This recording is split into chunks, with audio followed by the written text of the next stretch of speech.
My favorite computer era is the Windows XP one.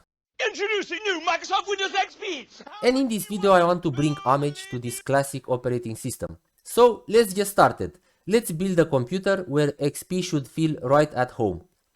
Back then we had Athlon XPs and Pentium 4s, we had AGP graphics, DirectX 9, Pixel and Vertex Shader 2.0. And boy, we had fun.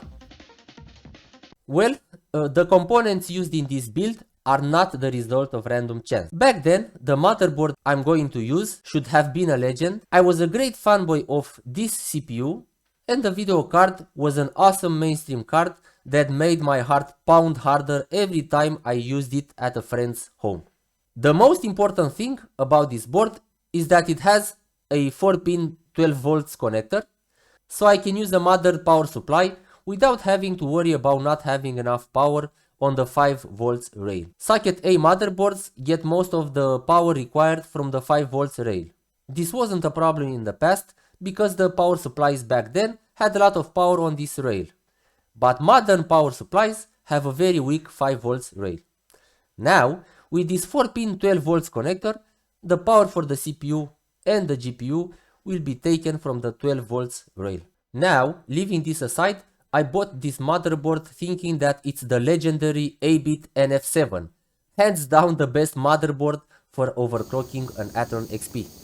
You can disagree with me, of course, in the comment section below. And the process was something like this. I saw the announcement, I pressed buy as fast as I could, but after closer inspection, I realized that I had indeed an 8-bit NF7, but the S2G version, which is not the one I was looking for. Well, the board is still very good, don't get me wrong. So what's the catch? First, here is a short feature comparison between the two. Both have the M-Force 2 Ultra 400 chipset with dual channel DDR400 and onboard 6-channel audio codec. Both have 3 memory slots, an AGP 8X, 5 PCIs, 2 IDE connectors. The differences are important, to be honest. The S2G has 2 SATA ports with RAID support, it has gigabit LAN and 2 extra USB back ports. The SATA ports are very useful for me. I can connect multiple hard drives, I can use modern SATA hard drives without using bridges. The gigabit is awesome because I will transfer data really fast between the PC that has all the data and this one. And the 2 extra USB ports are again useful. I can have a mouse, a keyboard, external sound card, USB headphones and others without using USB hubs. So, you can say that my board right here is more feature rich than the NF7, which is a good thing. But if you want overclocking, the NF7 is the way to go. Here you have a comparison between two sets of overclocking settings. The NF7 allows you to change the multiplier, which is huge because just changing the FSB won't take you far enough. Also, on the NF7 you have a wide array of voltages for the CPU. On the S2G you have this. The CPU is an Athlon XP 2600 Plus that uses the Bar-Ton core. It has a real frequency of 1916 MHz, a 333 MHz FSB with a 512 KB level 2 cache, which first appeared in February of 2003, and it was a worthy opponent to Intel's Northwood CPUs. Also, this is the 3rd generation of Athlon XP CPUs, and we had a total of 4 generations: Palomino, Thoroughbred, Bar-Ton and Torton. The video card is a gorgeous mainstream Radeon 9600 XT with very nice performance, a cool blue light on the cooler and a gorgeous black PCB. This is a DirectX 9 card. It first appeared in October of 2003 and it's based on the RV360 chip, which is a toned down R360 chip which powers the mighty Radeon 9800 series. The specs are as follows: a core clocked at 500 MHz, 4 pixel pipelines, it supports Pixel and Vertex Shader 2.0, 128 MB DDR1 RAM, clocked at 600 MHz. and coupled with a memory bus of 128-bit, it has a memory bandwidth of 9.6 GB per second, and it has a TDP of 22 watts. I can't wait to give this card a go. For the cooler, I have this gorgeous silver Titan piece of aluminum.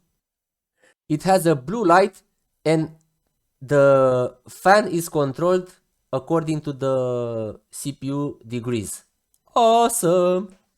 I did encounter some problems with this PC. First, the cooler is very noisy. Wow! Da, foarte silențios. I've tried to clean it, even cut the sensor's wire. I think that this was a mistake after all, the same results.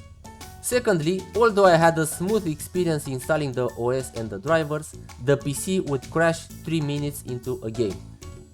And it happened to me a lot of times. The problem was with the M-Force 2 drivers, more specifically the audio driver. After some uninstalls and installs, I made it work somehow. But can it run games? For myself, the Windows XP era was the best era for PC gaming. Many games from that period really brings out the nostalgia in me. I'm going to test 7 games. Let's get into action. This game is a true masterpiece. If you want to experience the best gangster story from a game set in a 30s American city, this is the game for you. To quote a Steam reviewer, great story, great gameplay, great characters.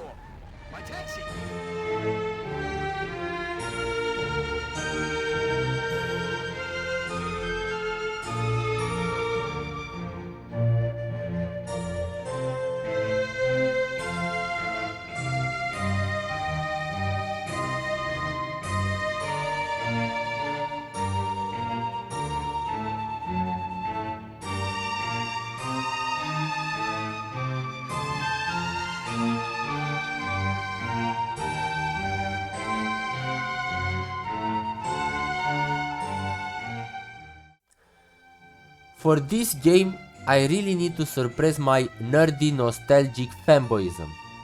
Because Gothic 1 and 2 are for me something very personal, Gothic 1 being the sole reason for me falling in love with RPGs. Yes, it wasn't very popular, especially compared to the Elder Scrolls games. It was buggy compared to the Elder Scrolls games.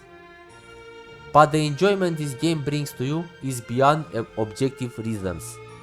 Love is blind indeed.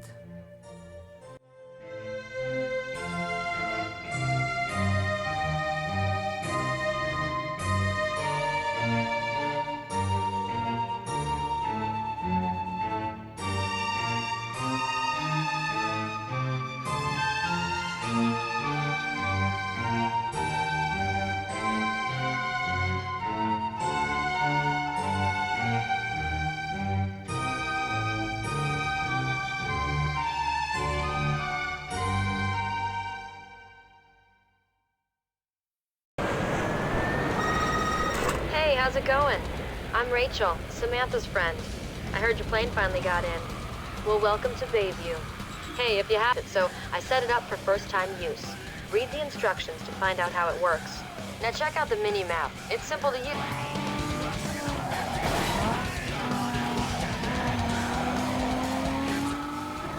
Your ass easy going to your account. I'm sending you the locations right now. I see you there.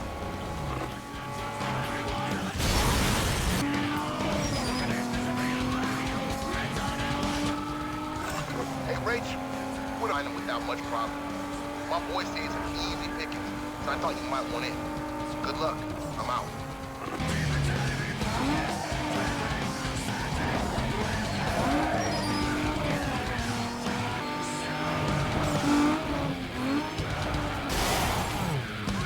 Warcraft 3 is a gem. It has a deep and rich campaign with a story that continues into the all-popular World of Warcraft, a multiplayer that's still active today, and an editor that gives you the tools and freedom to build almost whatever you want.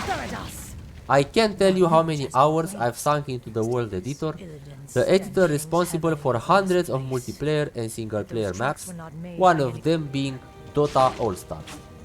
Now is the time. Have succumbed to the forest's corruption.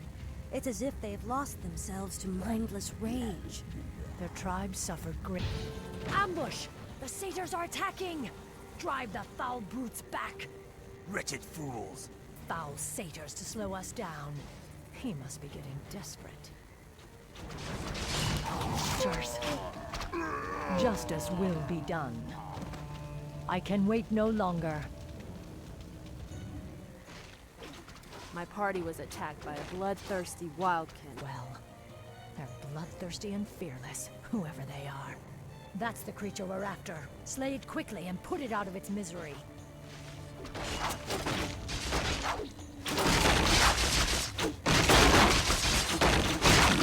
A technical masterpiece in 2004, this game looks good even today. Except the draw distance maybe. In the era of Doom 3 and Half-Life 2, it's refreshing playing an FPS rooted in reality without aliens, demons and strange experiments.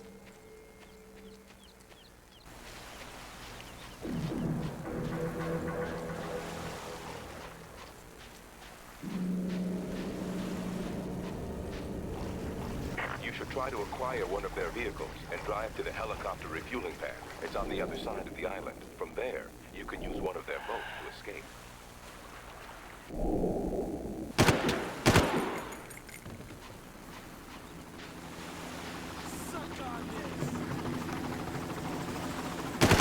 Take care.